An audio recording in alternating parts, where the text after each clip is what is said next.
President Biden has signed an expansion of the Section 702 of FISA. It's a powerful tool that gives the government the ability to spy on digital communications without a warrant.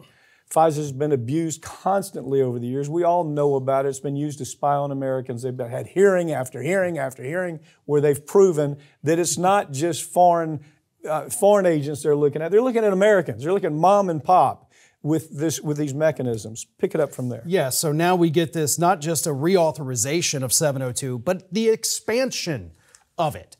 And that is what is so horrifying here, right? We're more than 20 years past when we launched this, war on terror with the Patriot Act and the domestic spying operations. We've ended those conflicts, and we're still doing this. This doesn't make any sense, and I think that's what Americans need to understand is, if we've ended our war on terror, if we're the winners of that conflict, why are we still doing this today? Why are we still allowing the federal government to sit there, spy on us? Labor unions, environmental activists, protesters of any kind on both sides of the aisle. Journalists, members of Congress have been swept up in this. Yes. And what they do, and what this expansion allows them to do to a larger degree, is if they get this information about an American citizen, they hold it. They don't use it 50 years until they need it. Right, 50 years they can hold it now. And so when it does come out, oh, well, this guy's causing a lot of trouble for the corporations. He's a union activist. Let's see if his name is in the 702 database. Right. They search for it, and then they destroy the people. It's even worse than that. Okay, that's bad enough. Yeah. But what this also does is it broadens the definition of what electronic service provider is. Okay, and if you're taking a look at what they mean by this, it's virtually anybody who has anything having to do with storing information about you or about me. I mean, it could be virtually any entity that stores information. That's how far this is expanded. They're trying to say, well, it's not just the tech companies that we're going to warlord over. It's going to be anybody. Could be your local cleaner that stores information on the folks that come in there and get their laundry taken care of. It could be anybody. And that's the expansion where it's called the ECSP. It's the electronic service providers basically in the country. And this opens the door to all of them.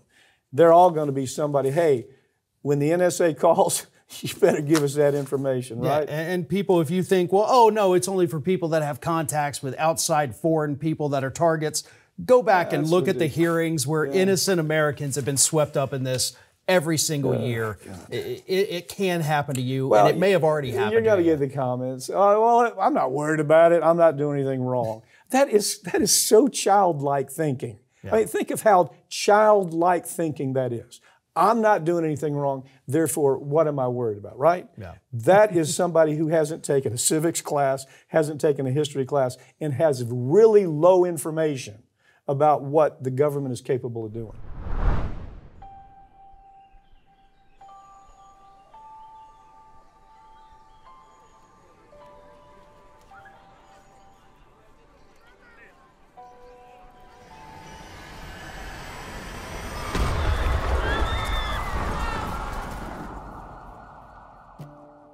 That it had helped dirty money flow through its branches around the world, including at least 800... Plaintiffs allege that the defendants provided money and medical goods to terrorist groups Hezbollah and Jaish al-Mahdi.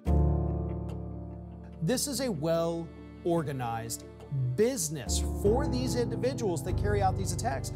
Terrorism is a business, and they run it like a business. They knew about what was going on for a decade. They absolutely, no question about it, knew that HSBC was washing money. They had every reason to understand it was for terrorism and it was for drug cartels. Took no action whatsoever. These banks are involved. Their accounts are connected, and they're using them to mask the transactions. The more complicated they can make the transactions, the more distance they can put between the bad guys and the seemingly legitimate purpose of these funds. They pay $1.9 billion, which is a drop in the bucket compared to what they've made, and nobody goes to prison. These CEOs, these bankers that made this decision, they're safe at home. They know what they've done. It's resulted in the death of Americans, contractors and soldiers, not just hundreds, but thousands. And we look the other way because they don't look like criminals. The die is cast. The people that are responsible are on Wall Street. And they don't look like criminals. It's almost a suspension of disbelief. Sometimes I'll have people call me and say, is this real? Do they really get away with this? Yeah, they do.